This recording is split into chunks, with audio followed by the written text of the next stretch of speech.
Hola, ¿qué tal? Muy buen día. Soy José Luis García García, el Doc Pepe, y el día de hoy vamos a hablar acerca de atención del paciente con tumor cerebral. Vamos a hacer un especial énfasis en tumores cerebrales primarios, pero pues no vamos a dejar de hablar del tumor cerebral más frecuente, que son los tumores metastásicos. Las metástasis cerebrales más frecuentes son usualmente de origen pulmonar con un 50% de incidencia. Los melanomas son los tumores que tienen mayor tendencia a metastatizar al cerebro y pues también podemos hacer una gran división semiológica entre si estamos en presencia de una lesión única o múltiples lesiones metastásicas a nivel cerebral. Usualmente si encontramos lesiones metastásicas únicas o solitarias, podríamos sospechar que se trata de una metástasis cerebral de un primario de mama o de un primario de riñón. Mientras que si estamos en contexto de múltiples lesiones metastásicas cerebrales, podríamos pensar que estamos ante un primario de pulmón o un melanoma. Asimismo, es importante recalcar que el tratamiento de estas metástasis va a depender si ya controlamos el cáncer primario o si aún no se ha logrado. Si no se ha controlado el cáncer primario, pues lo ideal es no tratar como tal estas metástasis cerebrales en primera instancia, sino dar terapia paliativa, radioterapia craneal, puesto que estamos en un contexto de un tumor, de un cáncer primario que ha hecho metástasis y no hemos controlado. Ahora bien, si estamos en contexto de que el tumor primario sí ha sido controlado y tenemos una lesión única, nuestro paciente es candidato a radioterapia holocranial e incluso un procedimiento quirúrgico. Sin embargo, si tiene muchas lesiones metastásicas, aquí sí que hay que hacer la ponderación. Si tiene menos de 3 lesiones, aquí sí es candidato a hacer una cirugía y después radioterapia holocranial. Pero si son más de 3 lesiones metastásicas, aquí ya no vamos a pensar en primera instancia en una cirugía, sino que nos vamos a ir directamente a una radioterapia con la intención de reducir el tamaño de esas lesiones metastásicas. Ahora sí, entrando ahora al mundo del tumor cerebral primario, hablamos que los tumores primarios malignos de cerebro causan alrededor de 15.000 muertes al año, eso al menos en Estados Unidos, y la incidencia anual es de 7 por cada 100.000 personas. La supervivencia, esto es bien importante, es alrededor de 5 años en un promedio de 67% de la población. Eh, la frecuencia de los diversos tipos de tumores cerebrales también va a depender de la estirpe celular y del grado de avance que tiene este tumor. El más frecuente, con un 49% de incidencia, son los glioblastomas cerebrales. En segundo lugar, se encuentran otros gliomas que tienen infiltración en el sistema nervioso central con un 30%. Le siguen los linfomas primarios del sistema nervioso central, que son muchísimo menos frecuentes, seguidos de ependimomas malignos y meningiomas. Aquí tenemos datos de la Globocan que nos hablan precisamente de los tumores de cerebro, los tumores primarios del sistema nervioso central. Es el tumor en el número 19 de incidencia, al menos para el año 2022 se habían registrado 321.731 casos. Y en mortalidad, pues es el 12.º más mortal de los cánceres que existen. Aquí mismo también podemos ver información de la Globocan, en la cual nos ponen de manera más gráfica que sí se encuentra en el número 19 de incidencia y en el número 12 de mortalidad. Es importante saber que 85.000 diagnósticos anuales se realizan en Estados Unidos de tumores cerebrales, de los cuales al menos 29% son malignos. Un dato también importante que conozcamos es que menos del 5% de las personas que se presentan con un cáncer o con un tumor cerebral primario tienen un antecedentes cerebrofamiliares. En ocasiones, la gran mayoría, el 25%, son los primeros en la línea familiar que presentan este tipo de tumores.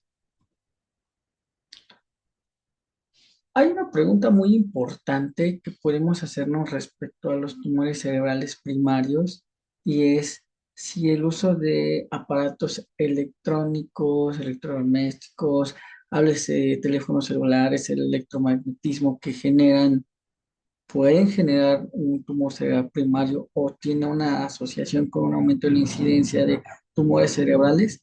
Aquí presento algunos artículos en los cuales hacemos un análisis de esta información.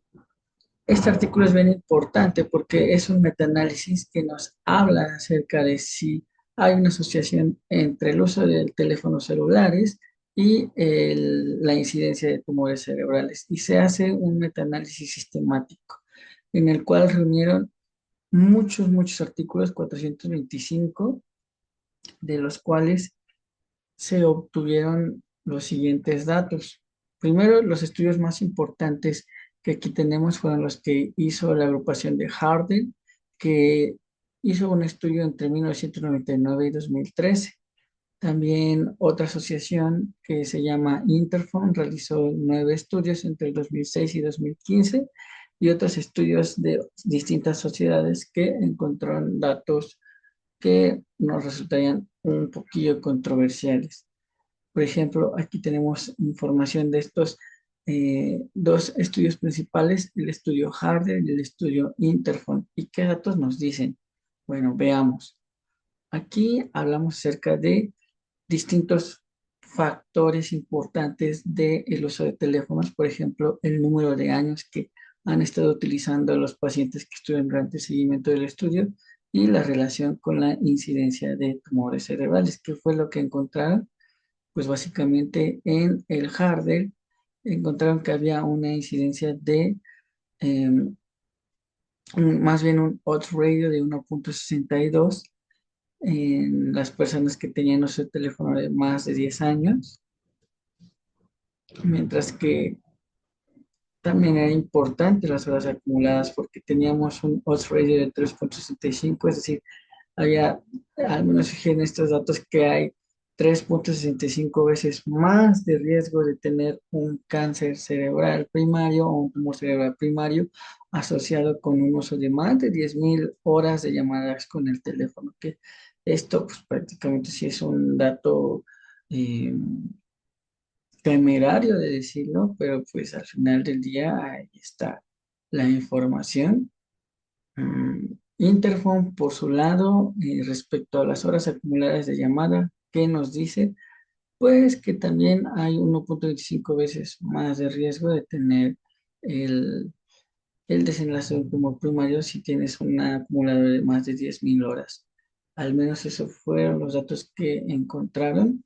Sin embargo, el mismo Interphone nos dice, por ejemplo, si usabas menos de habías usado el teléfono celular menos de 5 años, incluso era como un factor protector. Entonces estos datos se convierten un poquito contradictorios, pero hago un llamado al sentido común. Si bien el estudio Harder y el estudio Interphone nos dicen que hay cierto riesgo y asociación entre el uso de teléfonos celulares y la aparición de tumores cerebrales primarios, la realidad es que si nos vamos a un contexto un poquillo más salido de estos datos de la investigación científica, vayamos al sentido común, y es que el uso de teléfonos celulares, el uso de smartphones, el número de llamadas, ha aumentado ya prácticamente toda la población, o un gran porcentaje de la población, incluso desde que son pequeños, tienen teléfonos celulares. Y sin embargo, la incidencia a lo largo de los años de los tumores cerebrales primarios no ha cambiado de manera exponencial a como lo ha hecho el aumento del uso de smartphones. Entonces, podemos dejar un poquillo de lado lo que nos dicen los estudios Harder, los estudios Interphone y apelar un poquillo más al sentido común. Sin embargo, pues los datos existen de que al menos hay resultados contradictorios que nos hablan de cierta asociación del uso de smartphones y teléfono, de smartphones y de incidencia de tumor cerebral. Sin embargo, pues sí hay factores de riesgo que sí están más fuertemente asociados a la incidencia de tumores cerebrales primarios, como son La inmunosupresión crónica, es decir, pacientes que reciben trasplantes, pacientes que tienen un diagnóstico de inmunodeficiencia humana, que sí tienen un mayor riesgo de generar un linfoma primario del sistema nervioso central. Sin duda también la radiación ionizante es un factor de riesgo del cual ya conocemos que es mutagénico directo sobre el ADN a dosis dependiente, a mayor dosis, a mayor radiación que se da a los pacientes, a mayor cantidad de GRES que les administramos, mayor posibilidad de que tengan un desenlace a otro tumor cerebral. También hay sustancias químicas industriales como pesticidas, hidrocarburos aromáticos, formaldehído, que están asociados con la aparición de gliomas y meningiomas a lo largo de los años. Hablando acerca de la asociación entre radiación ionizante y la incidencia de tumores cerebrales primarios, la verdad es que tenemos muchísimos estudios de corte en los cuales tenemos poblaciones que han sido expuestas a distintas dosis de radiación ionizante que se mide mediante Grace. Y lo que se ha encontrado es que a mayor exposición, a mayor cantidad y dosis de Grace que se administran, mayor incidencia de tumor cerebral primario se encuentra. De hecho, aprendimos la lección hace muchísimos años con la corte de unos pacientes que tenían tinea capitis. Estos estudios se hicieron entre los años 1940 y 1960, cuando el tratamiento de esa tiña del cuero cabelludo, el tratamiento de la tinea capitis se hacía con radiación ionizante, y es que la verdad no se habían optimizado los tratamientos antifúngicos en ese tiempo. Entonces se les administraba a los niños dosis promedio de 1.5 Grays porque era pensado como una terapia segura para acabar con esa tiña. Sin embargo, que encontramos que hubo después una asociación entre la incidencia de meningiomas y gliomas asociados a la administración de radiación ionizante. Aquí podemos ver que había un riesgo relativo aumentado de 6.9 veces si les dábamos más de 4.5 Grays a estos pacientes. Y había un riesgo relativo de 2.6 veces mayor si dábamos menos de un Gray, pero de todos modos ahí estaba el riesgo. Entonces la lección y la relevancia de esto fue que al menos la corte de tinea capitis de los años 40 y 60 fue el primer estudio en mostrar que radiación baja en niños puede inducir tumores décadas después. Y esto pues ya impulsó distintos principios de radioprotección médica y ha generado gran impacto ético y científico acerca del uso de radiación ionizante. Entonces, esa corte de tinea capitis fue una gran lección para el mundo. Y también vimos que pues hay otras cortes de niños con cáncer que también reciben dosis que van 6.2 Grays, pero distribuidas en más tiempo, que eso es importante. Estos niños de tinea capitis les dieron una gran dosis a poco tiempo y desarrollaron esos tumores. Hablemos más acerca de factores de riesgo no modificables, por ejemplo, el sexo. Se ha visto que los meningiomas son más comunes en mujeres. La edad también muy importante porque los glioblastomas multiformes son más frecuentes en pacientes mayores de 50 años. Asimismo, la etnia, los gliomas son más comunes en pacientes caucásicos y los meningiomas más comunes en pacientes afrodescendientes. También hemos visto que existen algunos factores protectores para tumores cerebrales primarios, como qué tipos de factores protectores, que los pacientes tengan antecedente de asma, eczema, alguna infección previa por virus de varicela zoster, que se han encontrado que estos pacientes tienen menor incidencia de tumores cerebrales primarios. Asimismo, hay un mundo dentro de la genética de asociaciones hereditarias que ya les comentaban que se presentaban en el 5 a 10% de los casos.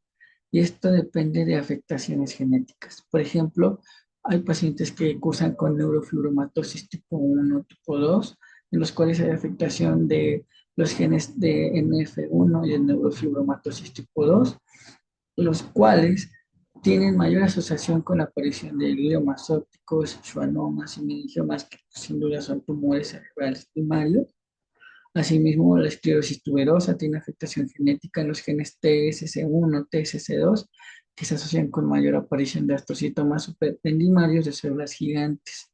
Hay muchísimas enfermedades, Li-Fraumeni, Turcot, Gorlin, Cowden, los cuales tienen distintas alteraciones genéticas y asociaciones con gliomas, meduloblastomas, glioblastomas, como lo podemos ver en esta tabla.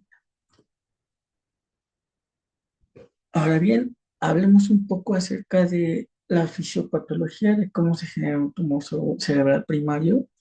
Ya conocemos la clásica historia de la teoría del doble hit, en el cual es un paciente con predisposición genética, la cual después se ve alterada por la llegada de algunos factores desencadenantes, como los que hablábamos hace ratito: infecciones virales, inmunosupresión, eh, radiación ionizante, lo cual es el segundo hit para activar distintas proteínas que actúan dentro del ciclo celular, dentro del ciclo de muerte celular programada, apoptosis.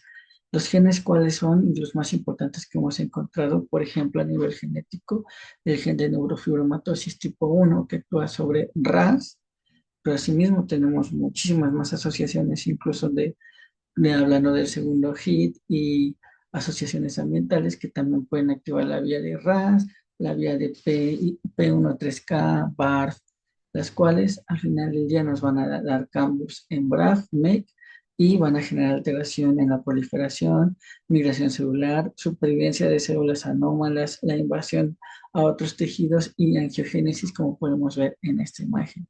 Asimismo, la activación de la vía PI3K, que nos aumenta la proliferación celular, migración, diferenciación y angiogénesis de estos.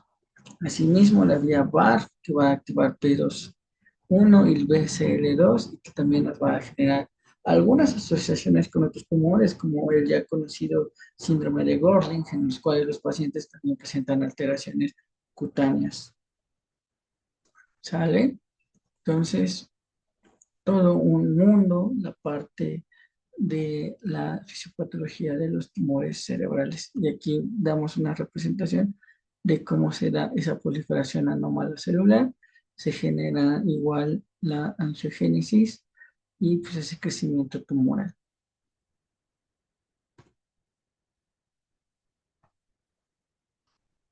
Signos y síntomas de tumores cerebrales primarios. La verdad es que los tumores cerebrales tienen una clínica muy diversa y va a depender de la zona afectada, pero sin duda podemos decir que la cefalea es uno de los síntomas más frecuentes que refieren los pacientes. Hasta en un 50% de esta población es una cefalea que usualmente tiene un curso insidioso. Los pacientes refieren tener ese dolor de cabeza al despertar, que puede tener una relación con un incremento de la presión intracraneana secundaria a ese tumor. También los pacientes pueden presentar convulsiones en un 20-50% de los casos, y otras alteraciones neurocognitivas y focalizaciones neurológicas. Las focalizaciones neurológicas, ya se los comenté, dependen muchísimo de la zona afectada. Por ejemplo, si tenemos una alteración en el cuerpo calloso, va a haber un deterioro cognitivo, falta de atención, deterioro de la memoria, cambios de la personalidad y fatiga.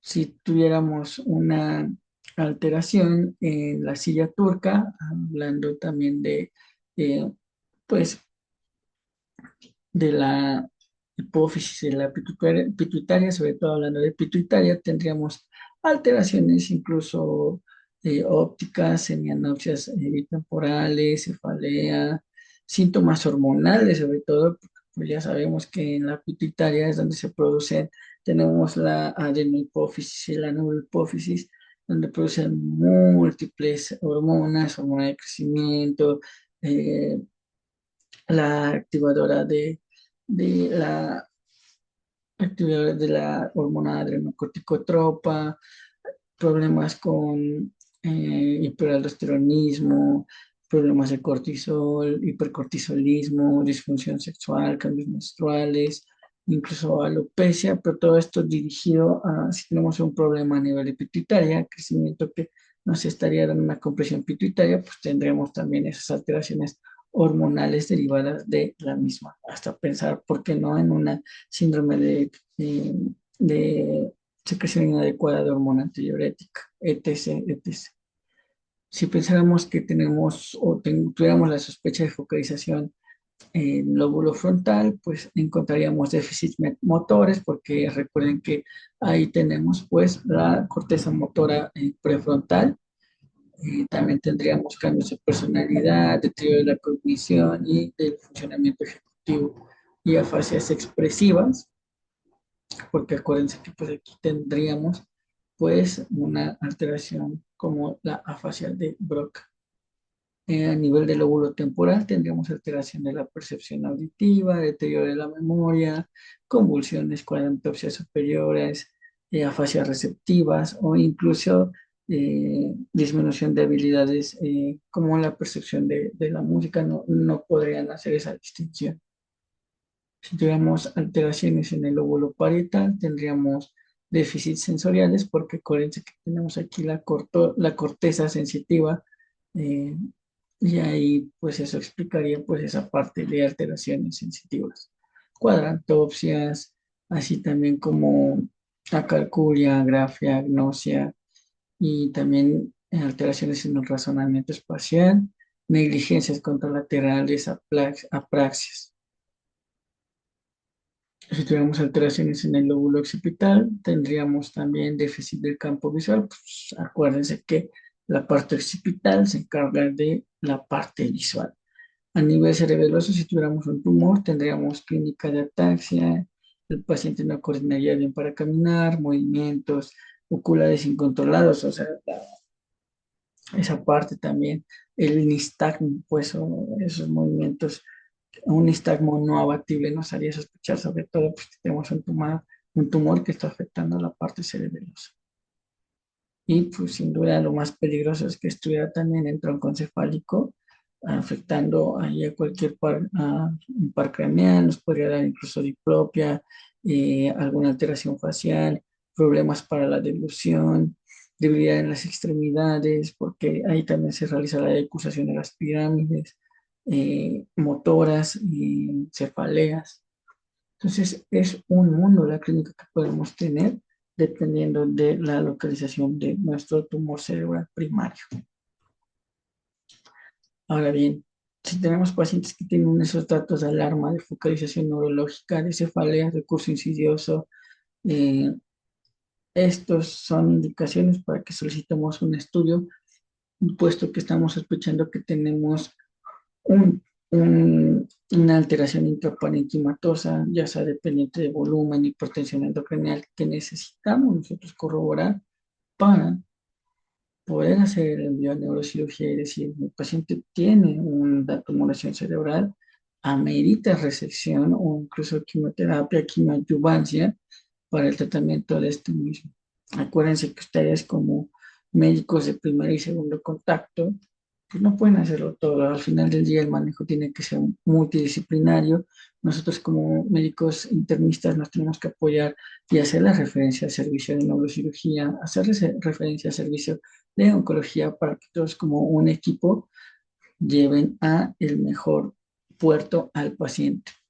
La resonancia magnética se tiene que realizar antes y después de la administración de contraste gadolíneo, que es una de las modalidades preferidas para que nosotros podamos visualizar distintos tumores cerebrales. Aquí, por ejemplo, tenemos distintas imágenes. De este lado vemos todos los tumores antes del contraste, después del contraste y en la fase T2 y FLAIR de la resonancia magnética, donde podemos ver el edema vasogénico que generan los tumores cerebrales con mayor agudeza. Aquí vemos antes del contraste cómo se ve un glioma de primer grado, un glioma difuso también en esta partecita, meningioma, que un poquillo más difícil de ver, por lo que vemos es más como esa parte de edema vasogénico. Después de la administración del contraste, el glioma de alto grado nos permite visualizar incluso ese halo o ese aro de cebolla o esa cápsula que está alrededor del tumor. También en el glioma difuso podemos ver un poquillo más características intrínsecas y en el meningioma pues se ve completamente, se resalta la estructura de este tumor meningio.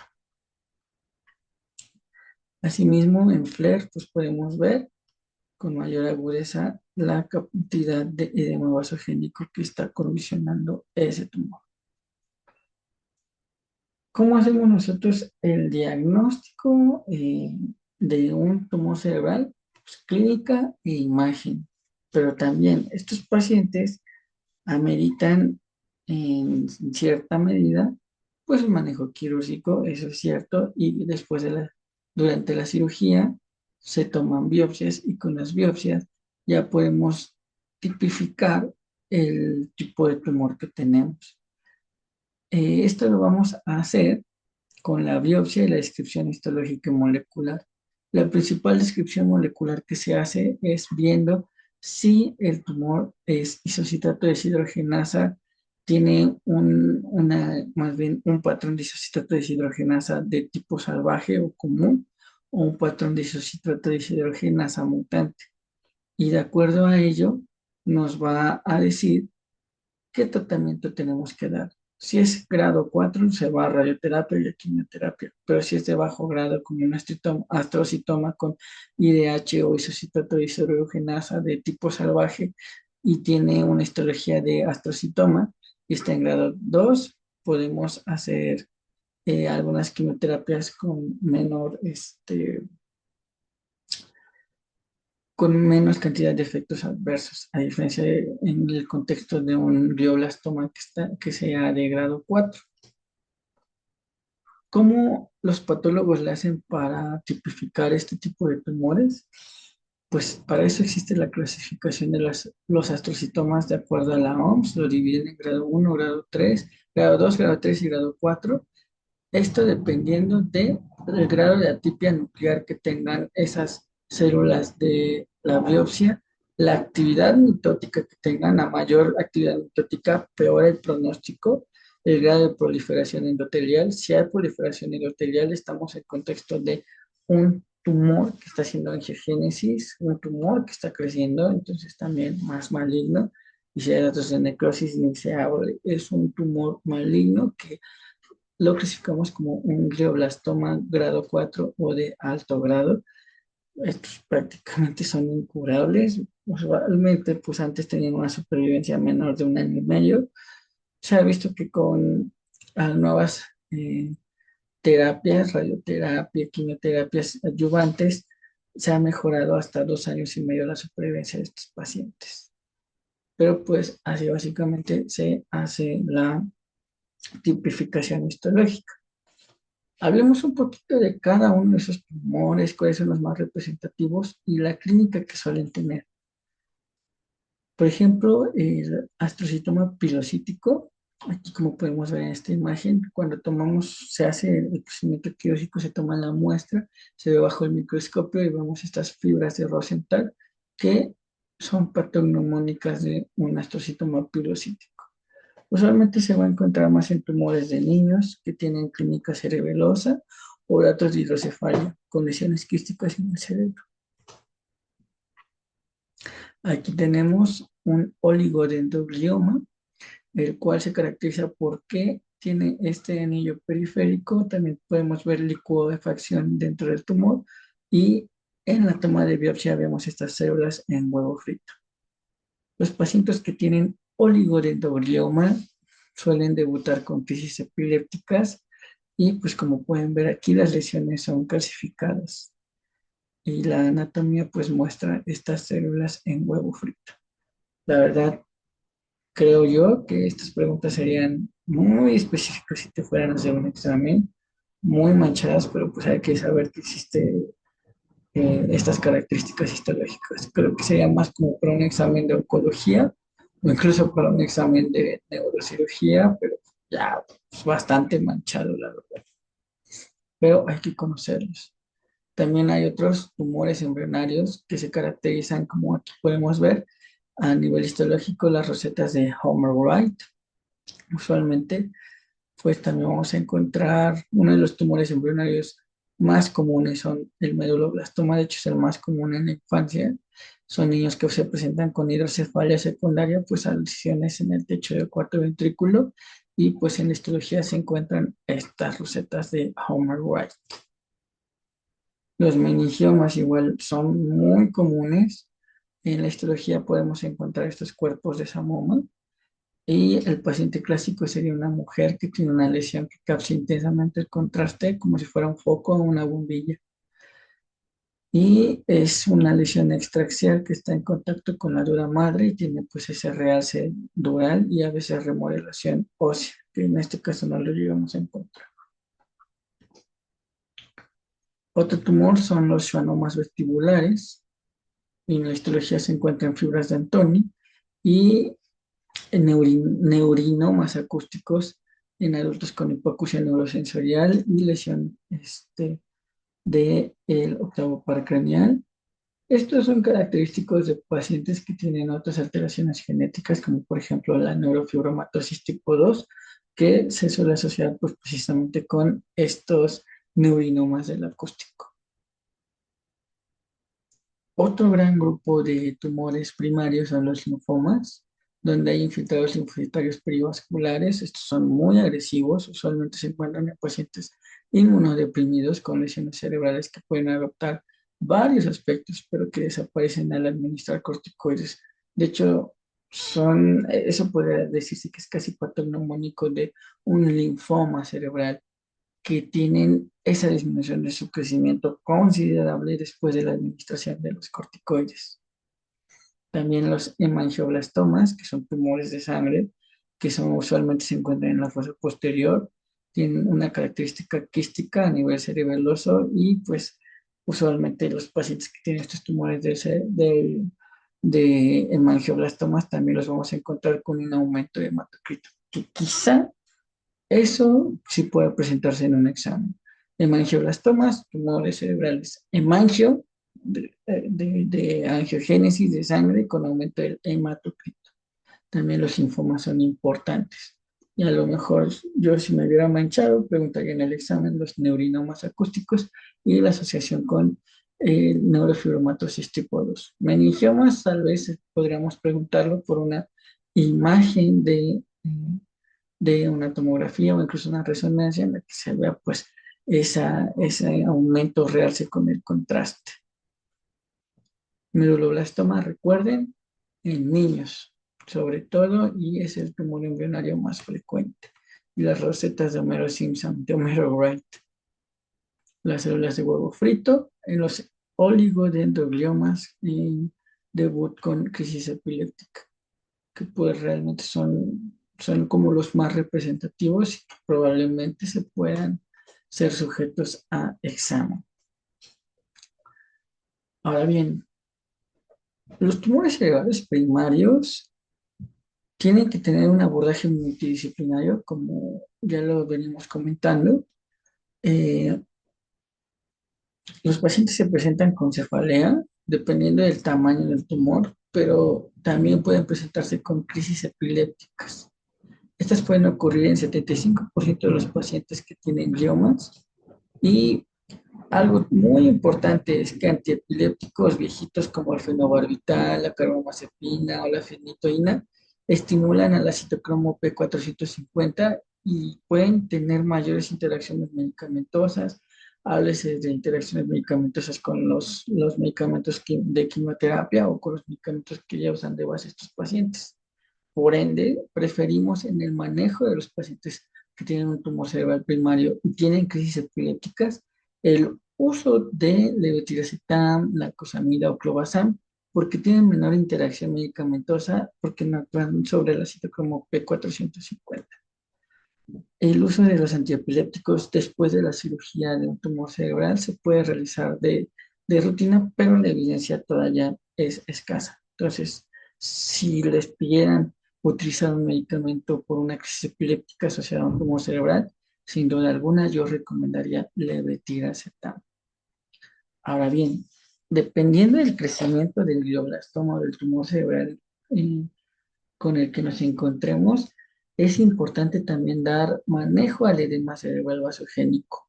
Este tipo de edema se trata con esteroides, no se utiliza solución hipertónica, no utilizamos mannitol, nada de eso, es un edema vasogénico y por ende utilizamos esteroides. Se prefiere la dexametasona porque tiene una baja actividad mineralocorticoide y tiene una larga vida media. Lo vamos a usar en contextos de edema cerebral vasogénico, recuérdenlo, cuando el paciente presenta síntomas graves como alteraciones de la marcha y del estado de conciencia. A los pacientes se les suele administrar bolos de 10 miligramos seguidos de 16 miligramos diarios de dexametasona. Ahora bien, si el paciente tiene edema cerebral, pero tiene síntomas leves a moderados como cefalea y alteraciones sensitivas, aquí podemos utilizar incluso dexametasona por vía oral a una dosis de 4 a 8 miligramos diarios, dividida en dos dosis. Aquí no damos una dosis de carga y tenemos que dar una disminución gradual de la dosis cada 3 a 4 días y se recomienda esto para que nosotros logremos identificar cuál es la dosis mínima con la que podemos controlar ese edema vasogénico y minimizar los síntomas neurológicos y así reducir el riesgo de insuficiencia adrenal del paciente secundario al uso crónico de esteroides. Entonces, sí, moraleja, si un paciente está con edema cerebral y tiene síntomas graves como alteraciones de la conciencia, alteraciones de la marcha, se le da de cajón dexametasona. Si tiene edema cerebral, pero alteraciones clínicas moderadas como cefalea y alteraciones sensitivas, puedo optar por una vía oral con dexametasona. Ahora bien, el manejo del edema cerebral usualmente es largo, lo vamos a dar hasta que nuestro paciente entre o sea candidato a un procedimiento quirúrgico. Por lo tanto, ante el uso de esteroides, los pacientes no están exentos de tener sobreinfecciones, están de hecho en riesgo de tener sobreinfecciones como por ejemplo por neumocistis Hiroshi. Los pacientes que reciben el equivalente a 20 miligramos diarios de prednisona por más de un mes deben recibir profilaxis para neumocistis Hiroshi. Es decir, si usan más de 20 miligramos de prednisona o 3 miligramos de dexametasona en un periodo de al menos más de un mes, sí o sí está indicado el uso de profilaxis con trimethoprim sulfametoxazol porque reduce la incidencia de infección por neumocistis en pacientes inmunocomprometidos en un 85% de los pacientes. Asimismo, la dosis que se suele sugerir es de trimethoprim 160 miligramos y sulfametoxazol 800 tres veces a la semana, o bien trimethoprim 80 y sulfametoxazol 40 una vez al día. Otras opciones, si no llegáramos a tener trimethoprim a la mano o el paciente tuviera hipersensibilidad a dicho medicamento, podríamos optar por Dapsona, administrar los 50 miligramos cada 12 horas o atabacona en suspensión, que son 1500 miligramos diarios. Esto como profilaxis de una sobreinfección por esa inmunosupresión. Asimismo, los pacientes que están usando esteroides de manera crónica también deben tener una profilaxis con inhibidor de la bomba de protones, puesto que el uso de esteroides nos puede condicionar, más bien sí nos condiciona la disminución de producción de prostaglandinas, que son un importante factor para la producción del moco que recubre la mucosa gástrica. Entonces, vamos a optar por opciones como omeprazol o incluso el fexuprasan o el famoso ABCito, que son inhibidores de la bomba de protones. Esto lo recomendamos cuando estamos dando una dosis diaria de dexametasona superior a 8 miligramos, pacientes que se van a encontrar en un perioperatorio, que ya se operan de ese tumor, pacientes que tienen anticoagulación, pacientes que tienen el uso de ARNS o que ya sabemos que tienen una úlcera péptica. Asimismo, en algunas ocasiones o en algunas veces el paciente, hay de dos, o que el paciente sea hipersensible a los esteroides, muy difícilmente lo van a encontrar, pero hay pacientes que no toleran el uso de esteroides o que incluso no tienen una respuesta adecuada con el uso de los mismos porque ya hay angiogénesis. Entonces, en ese contexto podemos utilizar bevacizumab, que es un anticuerpo monoclonal que va dirigido contra el factor de crecimiento endotelial y esto puede mejorar el edema cerebral en pacientes que tienen tumores que no responden a esteroides o que son intolerantes a ellos. Y la dosis que se suele dar son de 10 miligramos por kilogramo cada 2 semanas. Esto es bien importante. No se tiene que administrar un mes antes ni un mes después de cualquier procedimiento quirúrgico.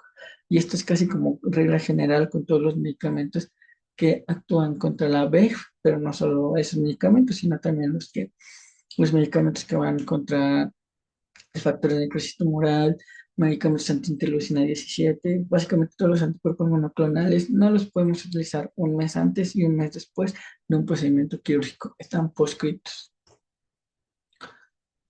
Asimismo, recuerden, son pacientes con tumores cerebrales, los pacientes con tumor, con cualquier tipo de cáncer, tienen una predisposición a generar tromboembolismo. Por ende, si el paciente cursa con el cáncer o con el tumor cerebral primario y no ha tenido ningún cuadro de tromboembolia, lo mantengo así, le doy medidas generales, medias de compresión media, movilización continua. Sin embargo, si llegáramos en el contexto en el que el paciente lamentablemente genera un tromboembolismo, aquí no nos queda de otra. Aquí sí tenemos que dar sí o sí anticoagulación.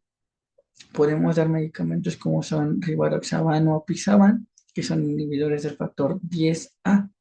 Inicialmente vamos a dar 15 miligramos 2 veces al día durante 21 días y después 20 miligramos al día durante 3 a 6 meses. En el apixaban podemos dar 10 miligramos 2 veces al día durante 7 días y luego 5 miligramos 2 veces al día, igual de 3 a 6 meses. Recuerden, el tromboembolismo sucede en el 30% de los pacientes que tienen glioma y un linfoma del sistema nervioso central e incluso puede ocurrir después de las cirugías.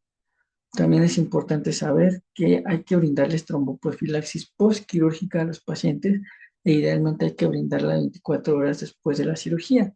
Esa tromboprofilaxis puede ser con enoxaparina subcutánea a dosis de 1 miligramo kilogramo cada 12 horas. Asimismo, no hay evidencia que sustente el uso de tromboprofilaxis tras el alta hospitalaria. Si a mi paciente le fue bien con la enoxaparina en el postquirúrgico y durante su estancia en el hospital, le puedo dar de alta sin dar tromboprofilaxis, claro, en el caso de que no haya tenido ningún cuadro de tromboembolismo. Si ya lo tuvo, lo que ya vimos, le damos un inhibidor de la 10A y cerramos de manera crónica. Primero dosis de carga y después de manera crónica.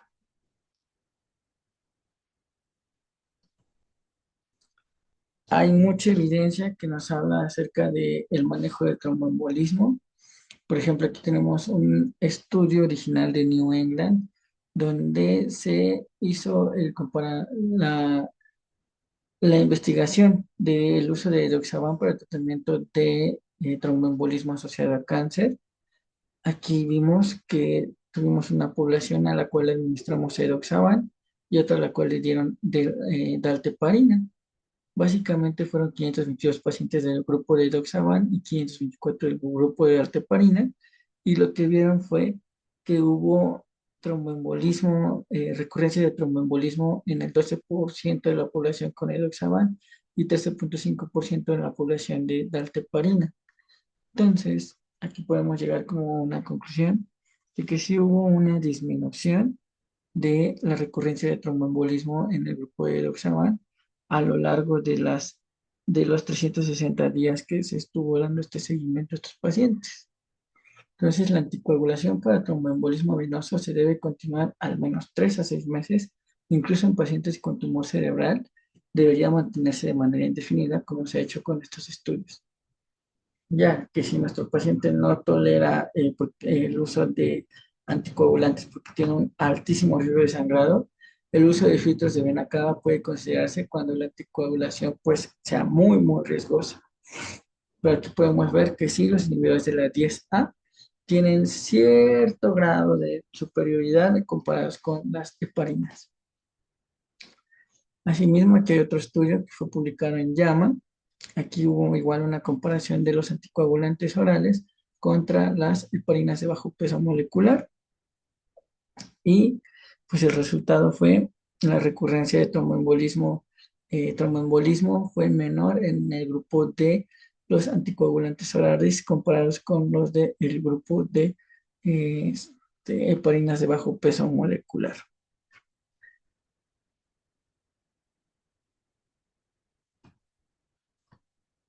Este estudio publicado en la llama, de hecho, fue relativamente importante, se conoció como el estudio SELECT y pues se utilizaron más de 600 630 pacientes para dicha investigación y pues, los resultados son favorables para los anticoagulantes orales inhibidores de la 10A. Ahora bien, hablemos también un poco de fertilidad en los pacientes que tienen tumor. Tal vez esta clase es bien importante porque es una moraleja sobre cómo damos un manejo en general a los pacientes que tienen tumores. Claro, hacemos énfasis en el tumor cerebral, pero pues también los pacientes que tienen cáncer de cualquier otro tipo, pues también tenemos que darles un abordaje similar respecto a lo del tromboembolismo. Lo del tromboembolismo que es bien importante. Prosigamos también con la fertilidad, porque pues, los pacientes que tienen tumores cerebrales malignos experimentan deterioro neurocognitivo, disminución de la movilidad, fatiga, depresión, convulsiones y pues también disminución del bienestar sexual. Entonces el manejo de los síntomas es una parte importante del tratamiento y se debe considerar la derivación temprana a medicina paliativa en caso de que pues estemos en un contexto de un glioblastoma de alto grado que pues tiene una baja supervivencia. Incluso los pacientes deben recibir asesoramiento sobre fertilidad antes del tratamiento, incluyendo información sobre la preservación de óvulos o espermatozoides si desean tener hijos después y son candidatos a terapias y quimioterapia que suelen ser agresivos. Y recuerda, pues las quimioterapias actúan sobre células que tienen mayor índice de proliferación celular, como por ejemplo la gametogénesis. Por eso hay esterilidad después de un tratamiento de quimioterapia, porque se dirige sobre esas células que proliferan de manera más rápida. Gametogénesis, sobre la producción de los folículos capilares, por eso también hay pérdida de cabello, más bien un crecimiento más lento del mismo. Entonces, el tratamiento, pues depende del tipo de tumor. A veces incluye la combinación de cirugía, quimioterapia y radiación. Por ejemplo, en pacientes con glioblastoma, se ha visto que la combinación de la temozolomida, que es un quimioterapéutico, junto con radioterapia mejora la supervivencia comparada con una radioterapia solita.